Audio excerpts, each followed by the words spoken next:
नमस्कार दोस्तों, मुझे बस आपका 3 मिनट चाहिए। 3 मिनट के अंदर मैं दो बहुत बड़े समुद्री मार्ग के डाउट्स को आपको पूरा क्लियर कर दूंगा। आप सारे क्वेश्चंस एग्जाम्स में इससे अटेंड कर पाएंगे। लेकिन ये मार्ग की जरूरत क्यों पड़ी, शुरुआत करते हैं। ये समस्या शुरू होती है समुद्री लुटेरों से, यानी कि पायरेट से। समुद्री लुटेरे जैसा कि फिल्मों में दिखाए जाते हैं बड़े मजाकिया किस्म के होते हैं, लेकिन ऐसा रियल लाइफ में बिल्कुल भी नहीं है। ये शिप्स जहाजों को लूट लेते हैं, करोड़ों की फिरौती मांगते हैं, यहाँ तक कि क्रू की हत्या भी कर देते हैं। और इनसे निपटने के लिए हमने दो नए समुद्री मार्ग का इजाद किया। और ये सिर्फ न ही समुद्री लुटेरों से बचने के लिए था, बल्कि हमारे समय और कॉस्ट को बचाने के लिए था। अगर आप बेहतरीन क्वेश्चन चाहते हैं तो प्लीज इस वीडियो को लाइक कर लें, चैनल को सब्सक्राइब कर लें। तो चलिए स्टार्ट करते हैं। ये हमारा है समुद्री लुटेरा, और इससे बचने के लिए हमने दो रास्ते निकाले। एक थे international north south transport corridor, नाम बड़ा है, बहुत आसानी से समझा दूंगा। ये कनेक्ट करता है मुंबई को सेंट पीटर्सबर्ग से। और एक है ईस्टर्न मैरीटाइम कॉरिडोर, जिसके बारे में हम डिस्कस करेंगे डीप में। वो है चेन्नई से व्लादिवोस्तोक को कनेक्ट करता है। भारतीय प्रधानमंत्री Narendra Modi Russian president Vladimir Putin से मुलाकात कर रहे हैं ये मॉस्को में, और यहीं पे कॉरिडोर के बारे में डिस्कशन की गई थी, चर्चा की गई थी। इसका कॉन्सेप्ट पहले बनाया गया था, लेकिन अब इसके बारे में फॉर्मल डिस्कशन आगे बढ़ चुकी है। भारत के प्रधानमंत्री नरेंद्र मोदी को रिसीव करने आए थे रूस के फर्स्ट डिप्टी प्राइम मिनिस्टर, उनका नाम है डेनिस मेंचुरोव। अभी हमको जाना पड़ रहा है सुएज कैनाल से। सुएज कैनाल एक बहुत ही खतरनाक रूट है, मैं आपको समझा देता हूँ सुएज कैनाल कहाँ पे है। हम शुरुआत करते हैं मुंबई से, जो कि नवा शिवा पोर्ट यानी कि जवाहरलाल नेहरू पोर्ट ट्रस्ट है, या पीली जो पॉइंट है, यहाँ शुरू करेंगे। उसके बाद हम पहली चुनौती फेस करेंगे, वो है गल्फ ऑफ एडन के पास में। ये अरेबियन सी हो गया पूरा। गल्फ ऑफ एडन पहुंचते ही हमें दो गेट मिलेंगे। एक राइट साइड में मिलेगा हमें यमन देश, लेफ्ट मिलेगा सोमालिया। इन दोनों देशों से लाखों हजारों की संख्या में समुद्री लुटेरे इस समुद्र में घूमते रहते हैं, और जितने कार्गो शिप है, मालवाहक जहाज हैं, उन पे कब्जा करके सामान को लूट लेते हैं, क्रू मेंबर्स की हत्या कर सकते हैं, और करोड़ों रुपए की फिरौती मांगते हैं। तो भारत को पहली जटिल समस्या यहां से झेलनी पड़ती है गल्फ ऑफ एडन में। यहाँ पे लुटेरों का आतंक भरा पड़ा है। उसके बाद अगर हम यहां से गुजरेंगे तो भी इन दोनों देशों यानी कि आसपास के देशों में जो रिबल्स लोग होते हैं वो भी अटैक करते रहते हैं। और ये पोर्शन आप देख पा रहे हैं, ये पोर्शन हमारा लाल सागर है, रेड सी है, जिसको मैंने यहाँ पे हाईलाइट कर दिया है। रेड सी के बाद हमें एक सुएज कैनाल मिलता है।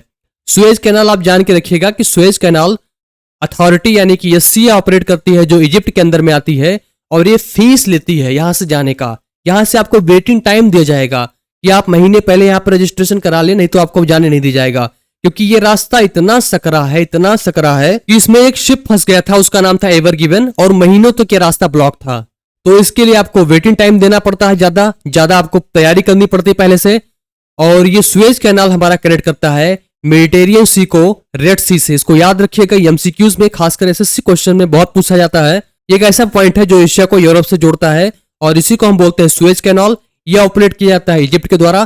तो भारत के सामने कई चुनौतियां हैं। पहली चुनौती, यहाँ पे अरेबियन सी के पास होते ही तुरंत गल्फ ऑफ एडन में सोमालिया और यमन के समुद्री लुटेरे हमला करने के लिए तैयार रहते हैं। ये भारत ही नहीं बल्कि विश्व के सभी कार्गो शिप के लिए खतरा बना हुआ है। तो चलिए जानते हैं उन दोनों रूट के बारे में कि वो हमें क्यों फायदा देंगे। जो हमारा चेन्नई वाला रूट है, इसमें कोई समुद्री डकैती नहीं होती, बहुत ही कम जोखिम होता है, क्योंकि ये ऑलरेडी यहाँ पे नेवीज प्रेजेंट होती है बहुत ज्यादा संख्या में। यहाँ पे कोई चोक पॉइंट नहीं है, जहाज फंसेंगे नहीं, और कम व्यवधान है। तो ये है हमारा चेन्नई से व्लादिवोस्तोक का रूट। यहाँ शुरुआत करते हैं हम चेन्नई से।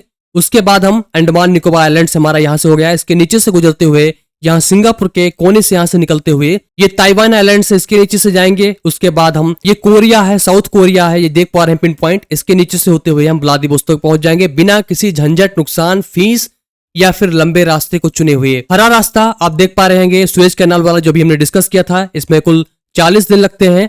और ये लाल वाला रास्ता हमारा 24 दिन लेगा, यानी कि हमें 16 दिन की पूरी बचत दे रहा है। लेकिन मैंने आपसे दो रूट बताने की बात कही थी, और दूसरा रूट और भी किफायती है। उसका नाम है international north south transport corridor. ये पीली रेखा दिख रही है आपको।